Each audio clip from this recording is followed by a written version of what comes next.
BJP के नेताओं के दिलों में कितनी नफरत भरी पड़ी हुई है। आप इनका बयान सुनिए, ये हर किसी को आतंकवादी बोल रहे हैं। ये महाशय बहुत साफ सुथरे हैं। प्रोफेसर भी आतंकवादी है, लेक्चरर भी आतंकवादी है, प्रोफेसर भी आतंकवादी है, लेक्चरर भी आतंकवादी है, MBA किया भी आतंकवादी है, प्रोफेसर भी आतंकवादी है, लेक्चरर भी आतंकवादी है, इमाम भी आतंकवादी है, घाट खोलने वाला भी आतंकवादी है, मैकेनिक भी आतंकवादी है। ये तो दलितों को भी आतंकवादी कह रहे हैं डैश आतंकवादी है।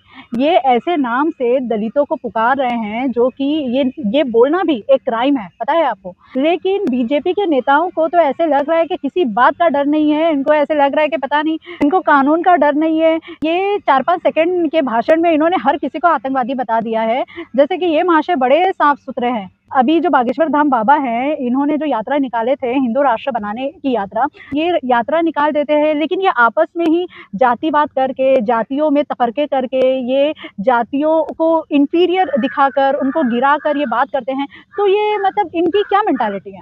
बहुत सारे ऐसे केसेस सामने आते हैं जहाँ पे दलितों को इतनी क्रूरता का सामना करना पड़ता है।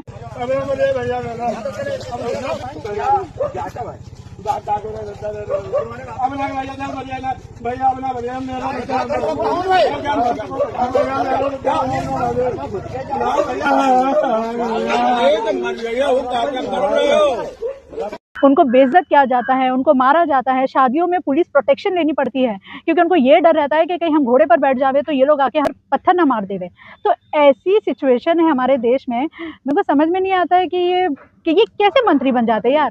कि ऐसे नेताओं को कौन वोट देता है यार, कौन सपोर्ट करता है ऐसे लोगों को। ये लीडर बन कैसे जाते हैं, ये नेता बन कैसे जाते हैं। अनभक्तों, अपनी आंखों पर लगी पट्टी को निकालो और दिमाग पर जो ताला लगा हुआ है उसको भी खोलो, क्योंकि आप लोगों को बहुत ज़रूरत है। समझो इस बात को, ये नेता कहाँ से ये इंटेलिजेंट लग रहा है, कहाँ से ये ऐसा लग रहा है कि आप लोगों के हित में सोच रहा है। ये बस इसके दिल में, इसके जहन में सिर्फ और सिर्फ नफरत भरी पड़ी है। ये आप लोगों को भी आतंकवादी बोल रहा है। ऐसे नेताओं को सपोर्ट मत करो, अपनी आंखों पर लगी पट्टी को निकालो, अनभक्त बनना बंद करो और देश के हित में काम करो।